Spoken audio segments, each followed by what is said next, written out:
Peace, family. Vie Darling, the cosmic queen and your intergalactic interpreter, and I have a certain message coming through, a channeled message rather, about a record executive who goes by the initials LG.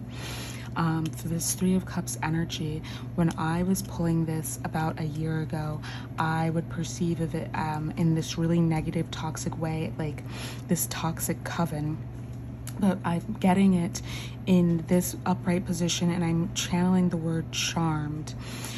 If you are somebody who feels like you have been being targeted by a coven, if you identify as an earth angel chosen one, you've been going through extreme spiritual warfare, you've been battling in the ethers, like you may have been exhausted for the past year or so because you've been doing so much spiritual battle in your sleep and even in the waking hours. For those of you who didn't experience this, that's because you're not high ranking. You're not part of a spiritual army of the Most High, Divine Creator. You're not one of us. So this is not your message. You can go ahead and click off. I'm not interested in hearing what you have to say about what I'm channeling right now. But what I am saying is that this coven, they may not have ever met you in the physical realm, but they didn't have to because they know who you are. They have access to knowing who you are. They don't need to know each and every single individual one of us, even though I do think that they do know about a lot of individuals and have for a very long time. Because these powerful covens have been around for a very long time, obviously. This is like beyond generational stuff. Like, come on, let's be honest. This goes all the way back to before Kemet. This goes all the way back to before Kemet. I'd say it goes back to Mesopotamia and Babylonia rather. These people, they have been initiated into schools of occultism. They are initiated into these cults, brotherhoods, fraternities, and that's what I'm getting. I also, for some reason, I don't want to say sororities, but they are sororities as well. However, I guess it's saying like the women can come into the fraternities or into the organizations, but like they serve a different purpose in the organization than the men do. And this is all coming up, of course, because of Pluto and Aquarius. There's a great revelation going on about the corruption in high places, for we battle against powers, and not flesh and blood, but powers and principality, corruption in high places. And they also say celestial powers in that verse. Okay, so you might identify as being a crystalline. You might identify as with the Christ consciousness collective, earth angels. This is stuff that you might identify as. But these two worlds are splitting, and this coven, like I'm perceiving as this is not evil. This is like fairy magic, and it's like we are being helped in the celestial realms because of this, this potion. Essentially, I like to think about the cosmos, specifically I guess our star system, as like a cauldron. And the way that the planets and the asteroids and all of this stuff are interacting with one another creates a specific type of potion. And so with this specific potion, 420 might be significant. You might be someone who smokes a lot, or you might be someone who it's like you're not really supposed to be smoking anymore and you're supposed to be getting sober. And this is part of the reason why, because like it was keeping you at a too low of a density. Like, I'm not saying it's bad for everybody, but at a certain point, some of us, like, we get to a certain frequency where we can't use it anymore, even if just for a specific part of your life, because you have to you have to be vibrating at a certain frequency that's like higher than you're able to vibrate when you are using earth medicine, I guess we can say, or the herb, let's call it the herb. You had to stop doing that so that you could vibrate higher. And you've been being helped in the subtle realms for sure all along. You've been being helped in the subtle realms specifically. And yeah, because they have been trying to control your mind through your subconscious. So you're somebody who you may have experienced MMG, and I'm going to put in the caption what I mean by MMG. Every single person who consumes American media is victimized by MKU, and I'm sure y'all know what that means. But I'm hearing for some of you, like, they specifically had you go through traumatic experiences, like kitten programming is what I'm hearing. And they specifically had you go through traumatic experiences so that they could crack your chakra system. If you know anything about like the quote unquote Star Wars, like with 𝗪ራሕ, the adversary wanted to figure out how to disempower the priests and priestesses in 𝗪ራሕ who were orbs. They were contained in orbs, I guess, and what they did is they infiltrated from within and cracked them from within. And that's what they try to do. They've been trying to do to your chakra system, okay? And you have to be like, when they do this, they then can insert low vibrational entities and energies. And if you don't purge these energies and entities, you will be stuck vibrating at a frequency that is so low, at a density that is so heavy, because that's where they have to stay to exist. And they will do anything in their power, specifically with mind control through your subconscious. Because what I'm really seeing here, also the vibe in this card is like, it's transient. And this is when you're actually like divine, and when you're actually able to like decipher these messages as an oracle, if you will. Perhaps that's the word that you want to use, when you can actually do divination and you're not just reading cards, you're not just like reading out of a book these meanings, like you see the energy shifting on the cards. And the energy that I'm picking up is that like this was a coven that came together to protect themselves a long, long time ago. And somewhere along the way, they became WOBs. W's of Babylon. I don't know what people use for S workers, but yeah, S workers of Babylon, but WOBs, okay? Y'all know what I mean. I'm gonna put it down below. And so what this energy is telling me in this card is that like, okay, so I don't know if y'all know anything about Lilith, but essentially Lilith she was the daughter of two gods. They don't actually have a Lilith creation myth from what I can tell, from all of the texts that I've read that are specific to Judaism specifically, they don't have like a creation myth about Lilith. Like, she just is presented as Adam's first wife. But the thing about Lilith is that that's probably because she's actually the daughter of 𝗪ṛିχ𝗶𝗴.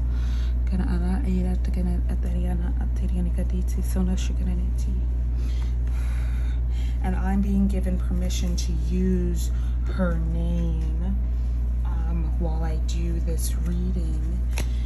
So yeah, she's actually the daughter of 𝗪𝗪𝘁, and I think not 𝗪𝗪𝘁, because 𝗪𝗪𝗁 is another goddess. It's not 𝗪µ𝗪 either. It starts with an N. 𝗪ᵙ. 𝗪ᵙ. I believe that she's the daughter of 𝗪ᵙ and 𝗪𝗪𝘁. So she is a goddess herself. If we're talking about, I'm gonna use a lot of different stories from different pantheons and words from different pantheons, so please stick with me and just, like, you know, unclench your sphincter, open up your root chakra to the earth, relax, like, let your shoulders fall, just relax and don't try to control so much, and allow what I'm saying to just flow through you, and the awareness of what I'm saying will arise in you. Oh, okay? And this is part of the reason why they try to keep us so stressed out, is so that we will get clenched up and we will be blocked energetically, and awareness can't flow through us and bloom and blossom. And I'm seeing a lotus blooming in your root chakra, and this lotus is blooming in your root chakra because you've done so much work to liberate yourself. Like, getting it out the mud is what I'm hearing. You've done so much work to liberate yourself and to vibrate higher, and for this reason, like, you are the lotus that bloomed in the mud. But essentially, and I'm gonna come back to this, what I'm saying about Lilith, but I want to say this much. In Tolkien's Legendarium, the idea is that the high elves came to Earth. They came from outside of the universe. They came from outside of the material world, actually. And they, because they helped to create the material realm.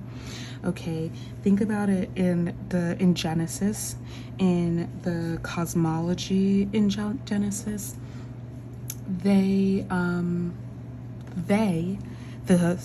Holy Spirit, the God, is floating above the waters, and then God separates the waters from the waters, and you know what? I might actually just get, I'm using white sage right now just because it's the only thing that I had available to me, but I'm being told by the 𝗍𝗮 ancestors that, as well as the 𝗪cis𝗀𝗺𝗃 ancestors, the work that I've done, they're allowing me to use white sage after years of not using it, and that's why, because I was willing to sacrifice ease for respecting their descendants' wishes to not use something that is not mine.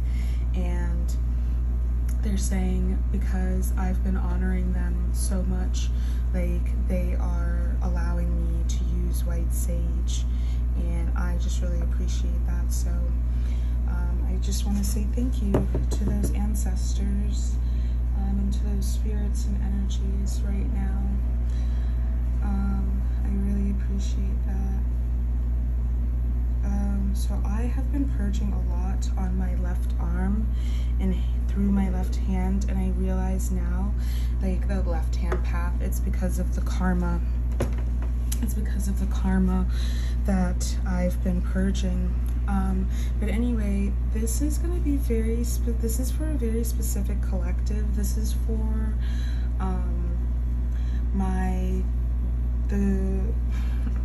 those who were burned at the stake, you know, my dark sisters, because there was a time some of us did go dark, and this is why, because let me get back to Tolkien's Legendarium. So the high elves, and excuse me if I, like, forget some of this, it's been a while since I've, like, refreshed my memory about this, but the Valar, so the Ainur helped, oh, I was supposed to be getting my iPad, oh.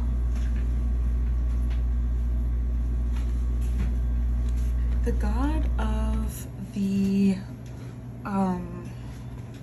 Legendarium is called Eru Ilúvatar, and 𝗪თ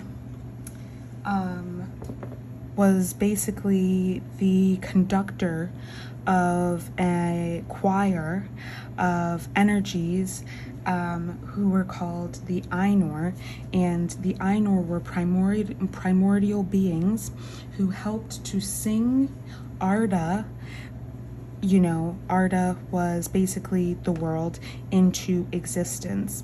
After they did that, they came, some of them chose to, not all of them, but some of them chose to come into the realm that they had created.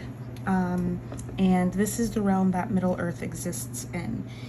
And when they did this, they fell like stars into the mud. And I had a dream once where I just saw like stars falling out of the sky and hitting the oceans, and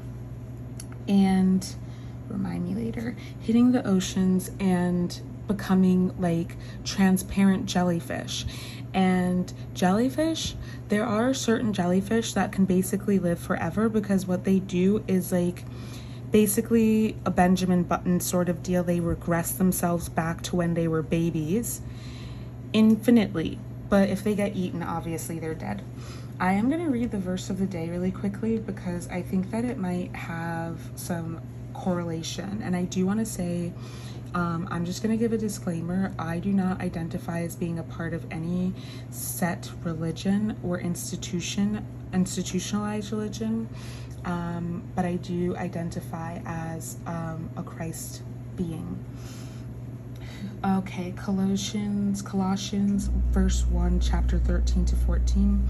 Who hath delivered us from the power of darkness, and hath translated us into the kingdom of their dear Son, in whom we have redemption through their blood, even the forgiveness of sins. So I will definitely be reposting. Go watch 𝗪𝗨 on Ancestral Spiritual Connections on YouTube and on TikTok. 𝗪𝗨, 𝗪𝗨, talks about the connection between the Bible and astrology and African spirituality. He is one of my teachers, and I would really recommend you to go watch that. But I think that this is like really relates to exactly what we're talking about right now, because if you are a chosen one, that means that you chose to incarnate into your bloodline to liberate them from this transgressive karma that is in the bloodline. And they've been lured into transgressing so that they could stay stuck in karmic patterns, so that they could be fed upon. I'm hearing noshed upon, and I'm also hearing nourish. And so, you know, these bloodlines have fallen, these lineages have fallen. They are like a withered tree. And those of us who came and chose to incarnate here from higher dimensions into these families in order to, you know, pull the weeds out of the garden, you know, get rid of the vermin, root out all of the snakes in the garden is what I'm hearing and what I'm being encouraged to say, to root out all of that, because, and that makes sense too, because like not all snakes are bad, not all dragons are bad, but some of them were. When we talk about these lineages that caused problems, some of the spiritual warfare that's going on is a civil war. Okay, think about it this way. You know, if it's like, oh, quote unquote, fallen angels. Well, the rest of the angels, they're all one family, but they chose to go astray. So what ends up happening in Tolkien's Legendarium is that Morgoth decides that, I'm pretty sure it's Morgoth, of the song that basically brought 𝗪თ, the universe, into being, was called the Ainulindal. And basically 𝗪𝗁, he continues to spoil the music because he's been off in isolation by himself for too long and has begun to develop sick thoughts, essentially. And he comes and he ruins the music multiple times, and essentially he is the start of, like, he gets other Ainur to go along with his discordant tones and mess up the harmony. And after 𝗪𝗪𝘁 stops them and then starts over again multiple times, he just keeps on ruining it. And essentially, you know, 𝗪𝗁 is the direct reason why Sauron exists. So 𝗪𝗁 becomes Morgoth and is in the, he comes to like Middle Earth, and he comes to into the, basically he comes into Arda. Stick with me, I promise this is going to all make more sense. Just like follow along. He comes into Arda, and some of the things that he does, he tortures elves and turns them into orcs. Yeah, I'm pretty sure that he is responsible for the Maiar becoming, what are they called? Gandalf is Maiar. He's not a wizard, actually. He's Maiar, which is like an angel. Why am I for Balrog? The Balrogs. I'm pretty sure he's responsible for like every evil thing that exists in Middle Earth, that they have to fight. Not like the dragons per se, but like yeah, the Balrog, the orcs, all of this. This is directly because of 𝗪𝗁, aka Morgoth. And essentially, the force behind all of this stuff is 𝗪𝗁, aka Morgoth. And one thing that I want to point out is that, one, I'm going to go ahead and confirm that the old gods are awakening. Whether or not you are an Aeon like the Valar, or whether or not you are the Ainur, really, and therefore you are a dragon, or you are you know, of a lower rank. And that, I don't say that to be like in some sort of false hierarchy. I say that to say, like, you know, there is rank there. I've talked about this on here before, and some people just don't have the same level of power and authority and access, and that's fine. You just need to accept where you're at and be who you are.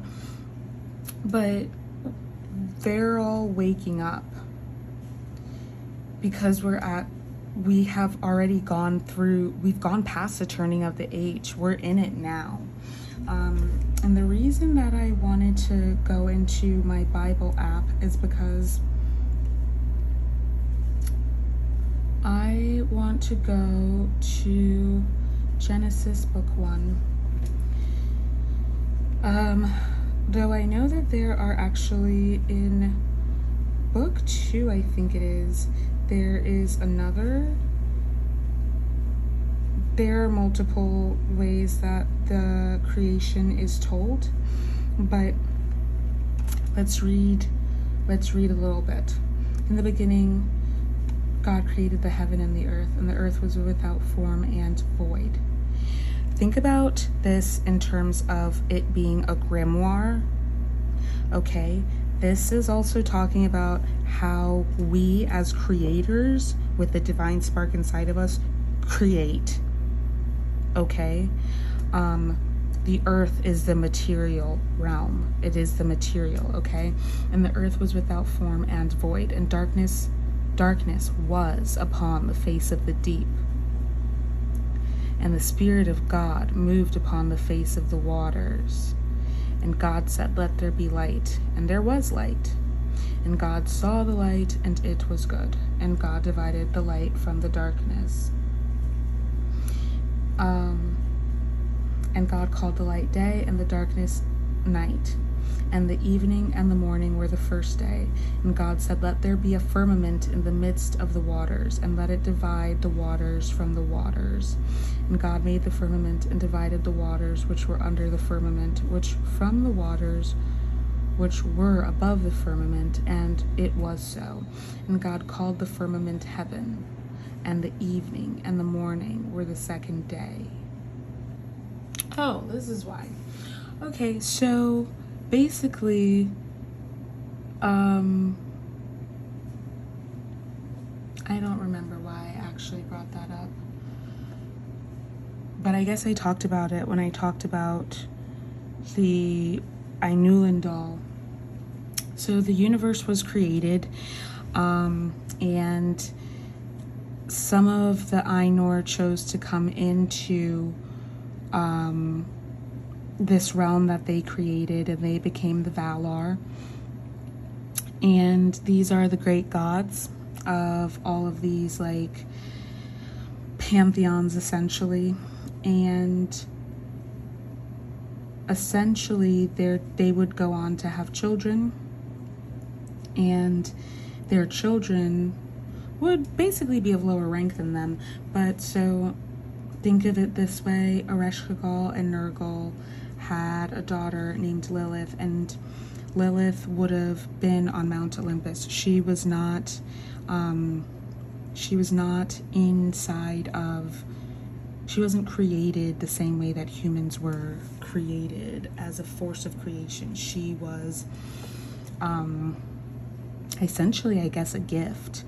And she was Adam's first wife. Adam was created. And the story in Islam goes that when Adam was created and the angels were meant to serve him, Iblis did not want to serve someone who was made out of dust. And so he chose to do a rebellion, because he was like, how can you made him after us, how can you make it so that we have to serve him and put him under us? And so he led this rebellion. And just keep with this idea of a rebellious nature. With Iblis, it's because of vanity. With Morgoth, it's because of isolation. But essentially, when the natural order of things gets upset, it's not conducive to our well-being. It creates disharmony, and if allowed to go unchecked, this disharmony can be so destructive and cause so much pain. And that's essentially what happened, because what we know is that Adam attempted to sexually assault Lilith. She refused to be beneath him, because Lilith wasn't just an angel. Lilith was a goddess. She was the daughter of two gods. She herself would have been on Mount Olympus, essentially.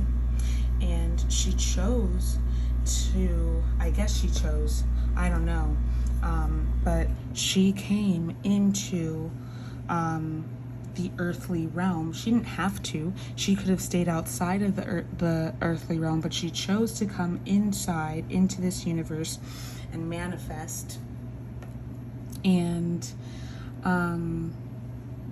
I guess be his wife. And she was like, we will be equal. And he was like, no, I'm going to be above you, because he was a brute. There are no stories. I have never found a single story that shows Adam to be not an idiot.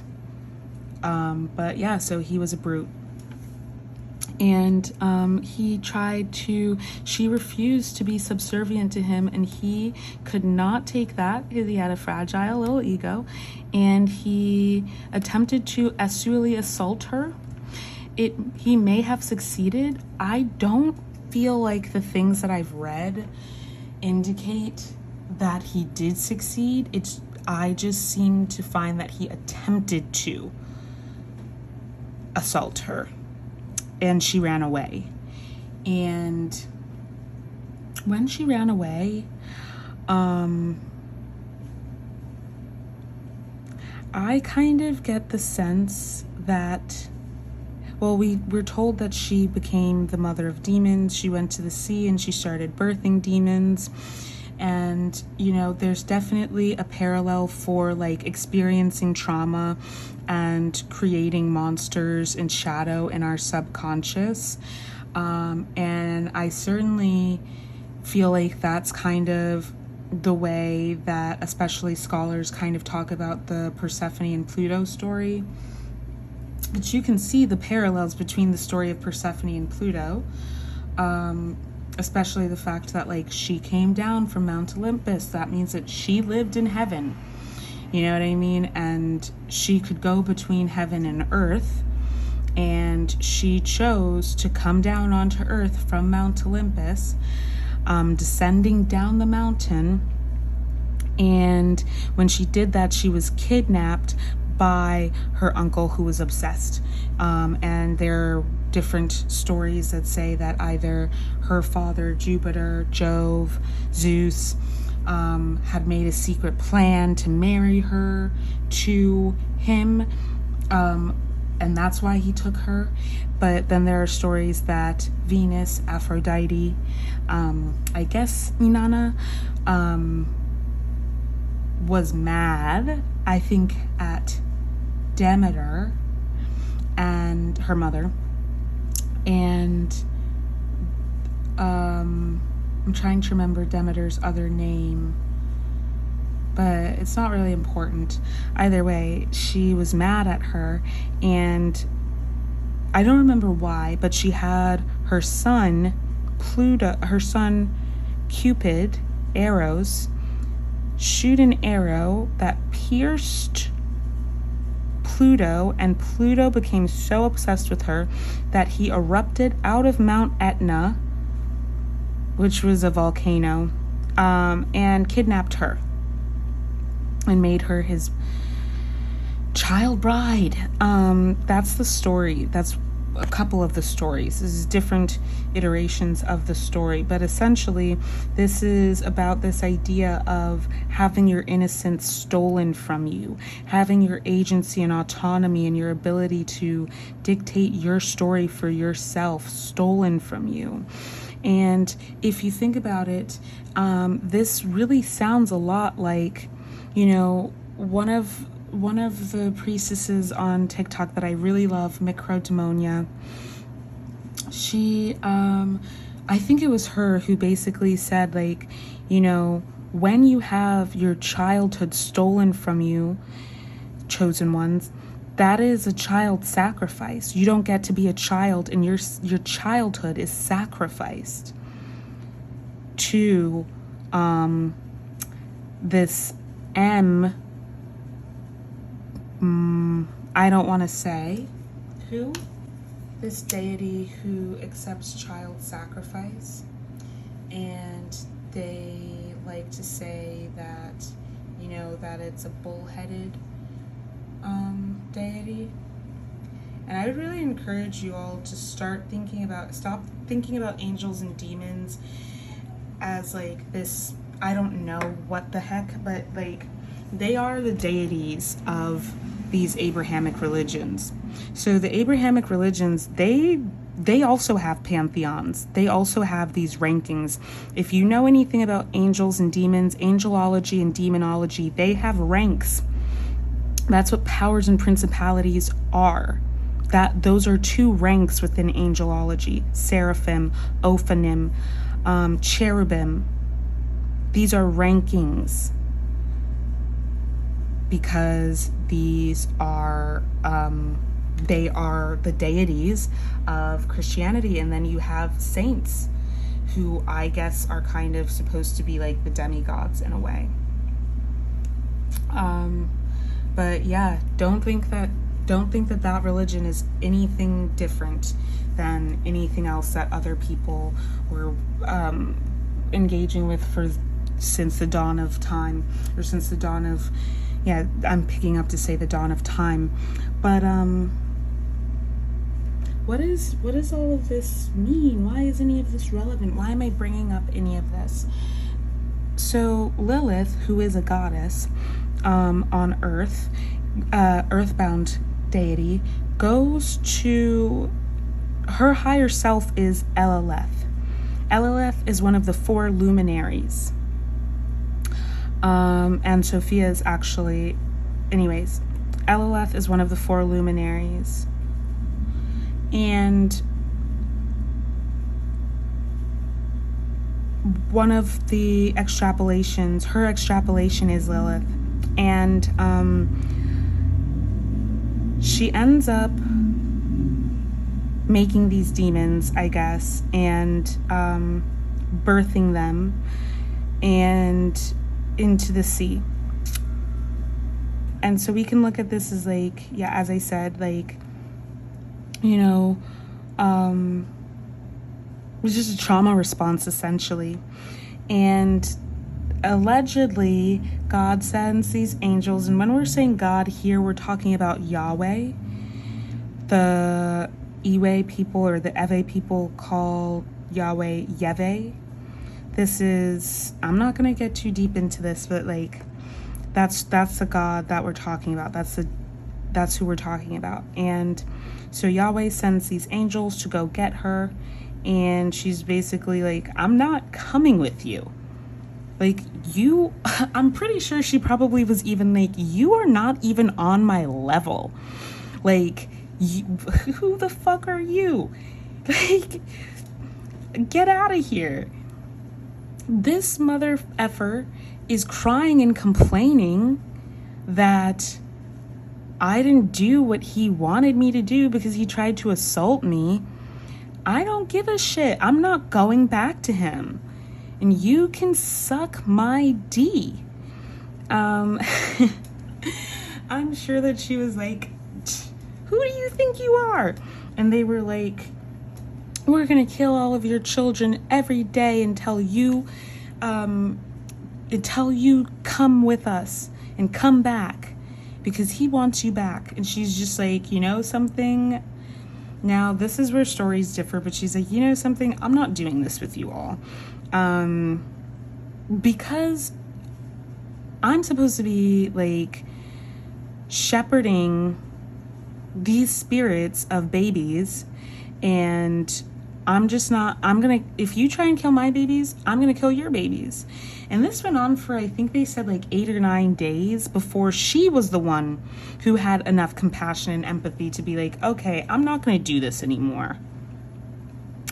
And so, yeah, they're like, if you use the names of those angels, she's not going to kill your baby. But I think it's just very interesting to note that she was the one who was like, I'm not going to keep after 8-9 days, she was the one who said, I'm not going to keep killing these babies. I give up, whatever, but I'm not coming back. And so she became demonized because she would not be made subservient. And she has been the vilified feminine whose realm is the water realm.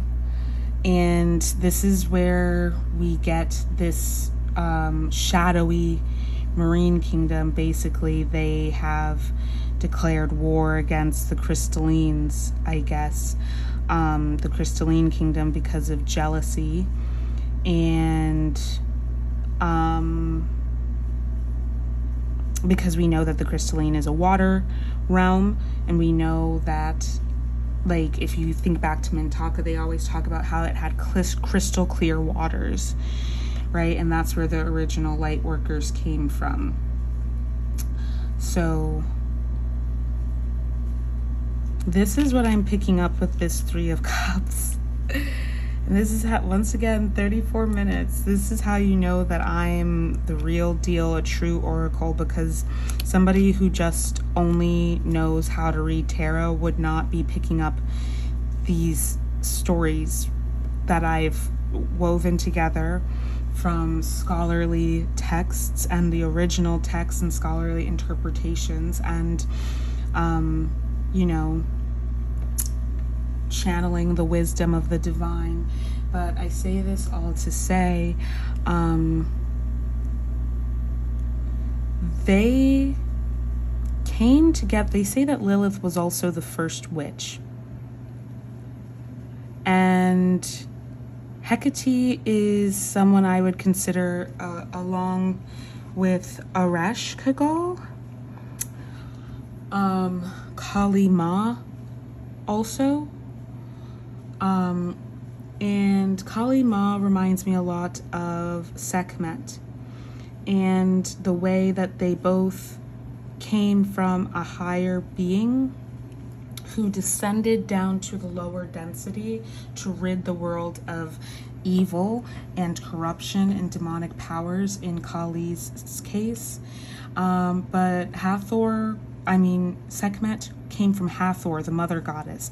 Kali, who springs from Durga, is also 𝗪𝗲. She's the mother and the destroyer. Okay? The darkness is the mother. Darkness was upon the face of the deep. And was upon the face of the deep. This darkness, this spirit, this Holy Spirit,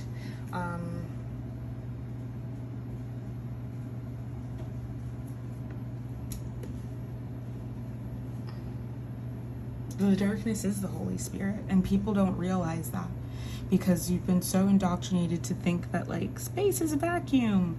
If space is a vacuum, how the hell do you have black holes, which are also vacuums? Quantum physically. You know what I mean? I've talked about this before in other videos about ether and comparing that to cytoplasm and how that relates to Pisces, and how in higher dimensions, when you have transcended time, and I have a playlist that is public on here, and it's called Science is Cool, and you can look at it if you want to. I would definitely encourage you checking it out, but I have videos from not the Khan Academy. I always forget what it's called, but Crash Course. I have videos from Crash Course for astronomy. I really find them super helpful. They're super easy to understand. I was taking university level astronomy, and I would have to like go watch Crash Course astronomy that whole semester to make it like digestible for me. I also have videos from Engineering Made Easy and Zach Starr, who is a quantum physicist. And one of my favorite videos, the two videos I have in the playlist, are the things you'll find in higher dimensions. And if higher dimensions exist, they aren't what you think. And exploring worlds beyond our own, and it explains what we know about higher dimensions quantum physically, and that essentially a being of a higher a being with a consciousness of a higher dimension will be able to see all of what is in the dimensions below it. So because we have actually base level 3D consciousness, we can see all three dimensions. Can we see everything in the world? Well, certainly if we go out to space, if we go out far enough, we can see everything on the planet. You know what I mean? So maybe that actually means that we have 4-dimensional consciousness. But there is, there's an agenda to keep us locked into operating at a certain level of consciousness and a certain level of understanding, because just like John D. Rockefeller, I think, is the one who said it when they were creating public schools. They don't want thinkers, they don't want philosophers, they don't want artists, they want workers. That's what they want. Okay? And because when you are being creative, then you're going to be too creative and philosophical and thinking so much that you realize that we're exploiting you. And then we're not going to have workers to create false wealth for us, you know what I mean? So all of these, from that time forward, the dark feminine was demonized. And they say, oh, she was Lucifer's wife. I'm going to stop you right there, because most people don't even know that Satan and Lucifer are two different angels. Lucifer didn't become Satan. They're two separate angels. 𝗪, separate angel. Separate deity, rather. Let's use that language. A separate deity. 𝗵ćh, like, I need people to understand that. So they say, oh, she went and she became the wife of this deity, and honestly, I feel like she probably just went about living her life. There's a story from the Mesopotamian mythologies where she goes and she lives in a tree. She lives in a tree in Inanna's garden, I believe it is. And I think that I've only read this story once, maybe twice.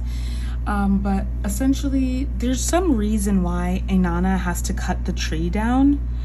I think part of it is that she wants everyone out of her garden, and Lilith is living inside of the tree. She lives inside of the tree, and when it's being destroyed, she flees from inside of the tree. Okay, so I don't think that she went off and she just like shacked up with Lucifer or Samael or Satan. And honestly, I don't even believe that Satan was one of the deities. The term Satan comes from shaitan, which is both Hebrew and Arabic for adversary. Shaitan in Islam are all of the quote-unquote non-believing jinn or spirits, you know, and that's why they're adversarial, because they are, you know, they're not believing in the divine. They want to be, you know, they want to do their own thing essentially. But there are a lot of these jinnah, as we call them in my country, jinnah. But yeah, so I don't think that she went and shacked up with either of them necessarily. I think that if she did, she was just out living her own life. But she was put into this realm of adversarial deity because she was said to have been disobedient and rebellious. But I have to say, you know, this is all being given through what texts we do have. And yes, I've read texts from the Nag Hammadi library and so on and so forth that like contextualize. But the thing that I want to express is that like 4342 on the timer, this is like this is all being filtered through a misogynistic filter and like a misogynistic lens. That's really important to understand, because whether or not she was what these people, you know, whether or not she was evil, I don't think that it has anything to do with evil. She was trying to protect herself. And, you know, if we want to talk about in terms that are more simple to understand, you know, when we see, I'll use an example of women in something that's happening in the media. When we see somebody like Cassie experiencing the kind of abuse that she experienced at the hands of Diddy, this was going on for many, many years, and people knew that. People in the blind items, they would even say like, she used to be a star, but now she's become a wallflower. and they would talk about how he would cheat on her, and a lot of people knew that he was being physically abusive towards her, and also like making her do things that she didn't want to do. But they were misogynists, so they blamed her, and they were like, oh well, you know, why did she stay with him? It's her fault for staying. Not understanding that like she's basically being held against her will. Because if you look, I'm trigger warning here, but if you look at the video that came to light recently, if you're watching this when I record it, she did try to run away. She did try to leave, and he went after her.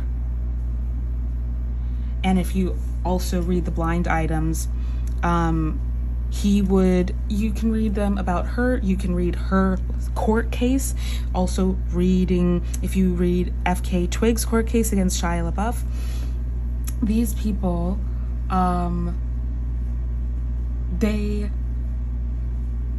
if you've never been like in an enmeshed relationship with an abuser, then you just really don't understand what it's like. But you feel like you can't leave, because for someone like Twigs, it was like, it'll be things like, oh, if you leave, I'll unalive myself, and things like this. But then also, I know for a fact, having escaped my primary abusers, the culture around abuse, I was gaslit constantly. I was told that I just needed to forgive them. And I grew up with my parents separated and then divorced when I was a kid. But my siblings, who are older than me, did grow up in a DV household. And on both sides of both parents were violent. But people definitely will tell you to just try and work it out, forgive them, just go to church, you guys can talk it out, you know, pray about it. They're not going to tell you, this person who's addicted to substances, to go get help, to go to rehab, to go to 12 steps, to get sober. You know what I mean? They're not going to provide any resources like that. They're going to constantly like commit to this delusion and try to continue the enmeshment and perpetuate this culture of abuse.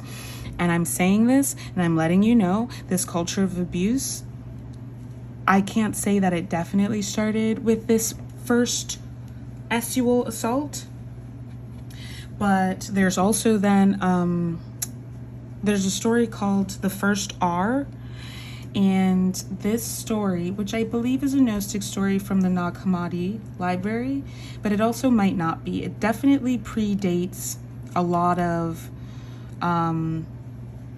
other stories, but I think even about Lilith. But this idea that, you know, Eve and Adam were made at the same time, and the powers and principalities, the archons, were going to attack and sexually assault Eve because they wanted to control her.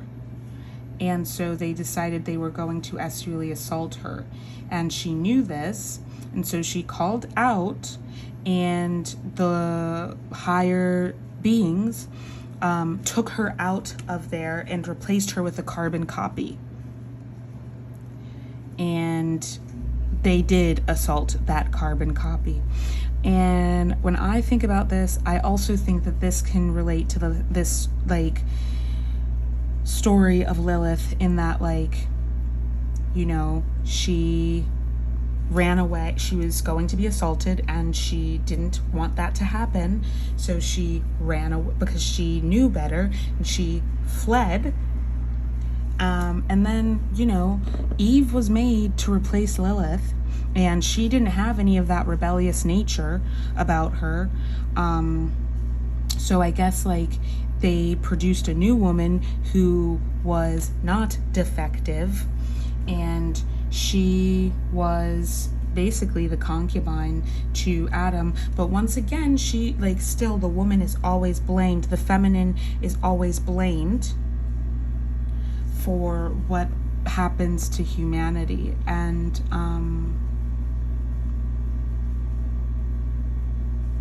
I do think that, like, obviously this has to do with, like, infringing upon people's bodily autonomy, their right to choose what happens to them in their life, and therein robbing them of their power, because free will is our birthright when we come to this earth realm.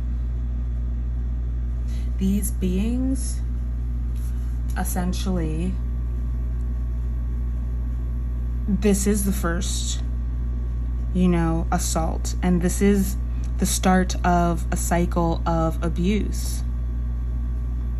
And what I pick up from this Three of Cups card is, like, you know, people are like, oh, why? Even when Cassie brought the court case and he settled for $10 million after she won, I mean, after the day after she presented the court case, people still didn't believe her until that video came out. So, yeah, people do get ostracized and demonized and vilified for leaving abusers. I know firsthand.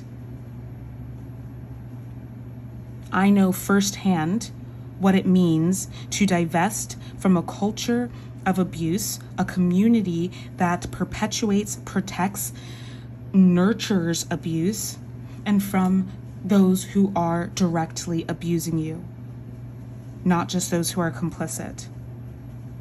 I know firsthand what that's like. And if this reading is for you, then you probably also know what it's like. And I am going to have to make a part 2. I didn't want to, but I am going to make a part 2 because I don't want this to get too long. I definitely went into some story time, but we are going to loop back to what I started this reading off with, which is this LG character that I was channeling. So join me in part 2. I'll see you there.